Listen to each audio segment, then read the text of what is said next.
අදත් අපි ඔයාලත් එක්ක එකතු වෙන්නේ ගොඩාක් රසවත් බීමක් හරිම ලේසියෙන් හදාගන්න විදිය කියලා දෙන්න. මේ දවස්වල තියෙන රස්නෙත් එක්ක අපි හැමෝම බලන්නේ සීතල බීම එකක් බොන්න. ඉතින් මමත් අද හිතුවා හරිම ලේසියෙන් ඒ වගේම රසවත් බීම එකක් හදාගන්න විදිය ඔයාලට කියලා දෙන්න. සව්, ජෙලි සහ පළතුරු තමයි මේ බීම එක හදන්න අපට අවශ්‍ය වෙන මූලික අමුද්‍රව්‍ය වෙන්නේ. මුලින්ම අපි පාවිච්චි කරන සව් ටික හොඳින් තම්බා ගන්න ඕන.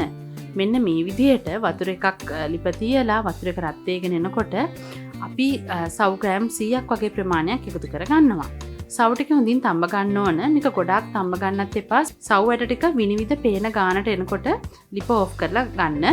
ඔයාලගේ මේ සව් එකේ වතුර වැඩි වුණොත් ඔයාලට පුළුවන් පෙරා ගන්න. එහෙම නැත්නම් මේ වතුර එක පිටින්ම ඔයාලට බීමට එකතු කරන්නත් පුළුවන්. අද මම මෙතනදී පාවිච්චි කරනවා ජෙලි. මේ ජෙලි එක මම කලින් සෙට් කරගෙන තියෙන්නේ. මෙන්න මේ විදිහට අපි ජෙලි ටිකත් පොඩි පොඩි කෑලි වලට කපා ගන්නවා. දැන් ටිකක් ඉඩ තියෙන භාජනයක් අරගෙන අපි කපාගත්තු ජෙලි ටික මේ විදිහට එකතු කරගන්නවා. මෙතනදී මම එකතු කරගන්නවා අඹ.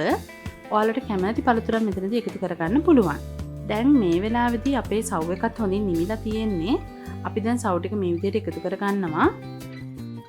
සව්, ජෙලි සහ පළතුරු එකතු කරගත්ත භාජනයේටම ෆ්‍රෙෂ් මිල්ක් එකතු කරගන්නවා.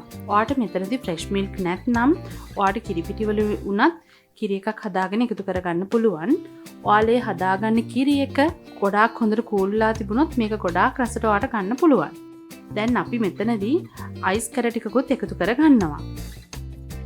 මේ බීම එකට ජෙලි වලින් සහ පළතුරු වලින් එන සීනි ප්‍රමාණය ඔයාලට මදි නම් තවත් මෙන්න මේ විදිහට සීනි ටිකක් එකතු කරගන්න පුළුවන්. දැන් මෙන්න මේ විදිහට අපි මේ බීම එක හොඳින් කලවම් කරගන්නවා. මෙන්න මේ විදිහට තමයි අපි හදාගත්තු බීම එක ඔයාලට පේන්නේ. මේක හරිම රසවත්. ඉතින් ඔයාලටත් පුළුවන් මේ රස්නේ දවස්වල මේ බීම එක හදලා බලන්න. ඉතින් ඔයත් හැදුවොත් අනිවාර්යෙන්ම රස අපටත් කියන්න අමතක කරන්න එපා.